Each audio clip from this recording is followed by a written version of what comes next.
Assalamualaikum warahmatullahi wabarakatuh. Ketemu lagi, saya baru bikin vlog lagi nih. Kali ini saya kondisinya lagi libur karena pasca corona. Di PT Nissan Satai Kyushu ini, di perusahaan yang saya tempat kerja saya, seminggu kerja seminggu enggak. Jadi saya kebagian seminggu libur dan badan mulai terasa gemuk guys. Kita perbanyak olahraga biar ntar pas kerja badan masih terasa enteng, nggak berat.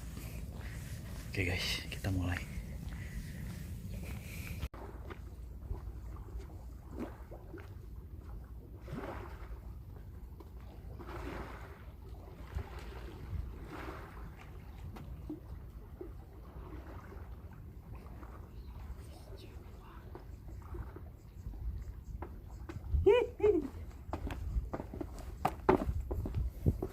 Halo guys, ketemu lagi bersama saya Firmansyah. Sudah lama saya tidak membuat vlog ya, hampir 3 bulan ya.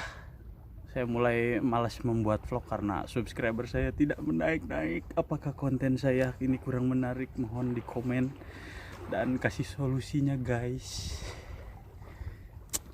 Oh no, hampir menyerah, dan saya mulai semangat lagi ketika lihat konten-konten teman saya mulai fighter lagi, mulai membuat channel lagi gitu, lebih giat lagi, dan saya mulai termotivasi lagi. Dan sekali lagi saya mohon dukungannya, dan jangan lupa like, comment, subscribe, dan share ke teman-teman kalian semuanya. Dan video kali ini saya akan bagaimana sih kehidupan di Jepang setelah efek corona, setelah pasca corona, new normal. Oke. Seperti itulah.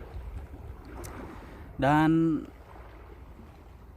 setelah new normal ini masih belum netral, dikarenakan perusahaannya pun masih belum produksi normal. Karena kebetulan saya produksi di otomotif mobil, dan di masa-masa sekarang ini ekonomi kan mulai turun ya. Jadi siapa juga yang mau beli mobil gitu kan.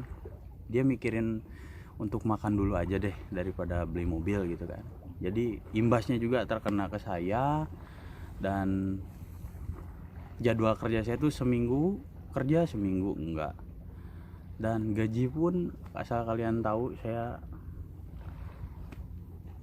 nerimanya separuhnya dari gaji normal saya biasanya. Dan saya ingin membocorkan juga nih, misalkan kalian pernah ada yang nanya juga komen, Kak gitu kan, berapa sih biaya hidup di Jepang dan berapa gajinya di Jepang? Saya bocorin gak ya? Tergantung perusahaannya sih. Kalau misalkan perusahaan besar atau perusahaan kecil tentu ada kan ya. Kalau perusahaan kecil itu di Jepang atau disebutnya dengan kojo itu, atau rumahan, pabrik rumahan atau bengkel-bengkel seperti itulah. Itu minimal gaji yang bisa kita dapat kalau kita ditempatkan di kojo atau pabrik kecil 17 mang itu kalau dirupiahkan bisa sampai 22 jutaan kalau kursnya lagi bagus. Dan kalau perusahaan besar otomotif Toyota, Nissan, dan Honda, kita ditempatkannya di perusahaan yang besar atau ya pokoknya perusahaan yang gede lah ya, kita bisa nerima kecil-kecilnya atau ya maksimal itu 27 mang atau 29 mang kalau dirupiahkan hampir 35 jutaan. Dan itu bersih. Terus dipotong makan gitu ya, Kak. Biaya makan di Jepang itu berapa sih, Kak? Itu pernah ada yang nanya ke saya. Kalau biaya makan tergantung ya. Kalau porsi saya sendiri karena badan saya besar dan lagi proses bulking juga, pembesaran tubuh dan supaya otot-otot saya makin berkembang gitu. Asik. Kalau bagi saya per bulan itu untuk makan saja misalkan 3 mang itu hampir berapa ya, 5 juta lah. Dan untuk biaya pulsa atau jalan-jalan ya 5 mang aja udah mewah lah, udah bisa jalan-jalan kemana-mana. Yang penting jalan-jalan, nggak beli apa-apa gitu. Yang penting shopping, bukan shopping, jalan-jalan aja lah. 5 mang itu udah enak hidup di Jepang itu. Berarti kalau kita dapat 27 mang dikurangi 5 mang, kita bisa nabung 22 mang. Kira-kira 22 mang itu 28 jutaan lah ya.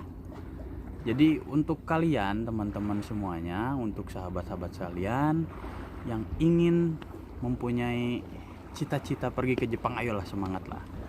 Dan jangan lupa berdoa juga agar dapat perusahaannya yang besar. Ya kalau misalkan ditempatkan di perusahaan yang kecil juga syukur alhamdulillah. Asalkan kita bisa rajin nabung pun kita bisa nabung dengan banyak, bisa ngirim ke orang tua, bahagiain orang tua. Tetap semangat aja. Jadi itu ya bocorannya kali ini, gaji saya dan berapa per bulannya itu kalian sudah tahu. Halo guys, saya ingin menambahkan nih untuk di vlog kali ini, kita harus kemana sih kalau ingin pergi ke Jepang? Ada 2 jalur. Pertama jalur SO, kedua jalur negara. Nah jalur SO itu kita bisa menghubungi OS Yang Jaya yang ada di Karawang dan PT Jiek yang ada di Depok atau Bekasi, saya kurang tahu, dan masih banyak lagi SO yang ada di Indonesia. Yang saya tahu cuman itu aja. Pokoknya kalian searching di Google, mereka suka iklanin penerimaan kerja di Jepang. Dan untuk biaya yang diperlukan ya kita harus megang 50 jutaan. Itu 50 juta tuh untuk 3 tahun kalau nggak salah ya. Dan untuk lewat jalur negara, kalian dihadapkan dengan seleksi yang ketat, seleksi yang banyak pesaingnya, dan waktu yang diperlukan itu hampir 1 tahunan. Beda dengan SO yang hanya cukup dengan kurang lebih 6 bulanan udah bisa berangkat ke Jepang, kerja di Jepang.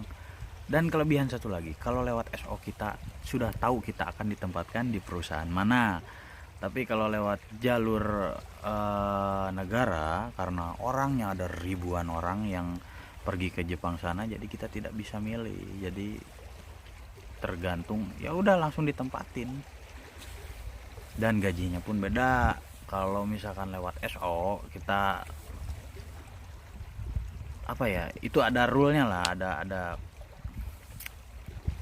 ada cara mainnya tersendiri, namun gajinya kurang lebih sama. Cuman kalau SO itu secara langsung gajinya misalkan 25. Nah kalau misalkan IM Japan dipotong dulu, uangnya ditabungin dulu gitu, nggak boleh langsung sekaligus, paling nerimanya 17 gitu.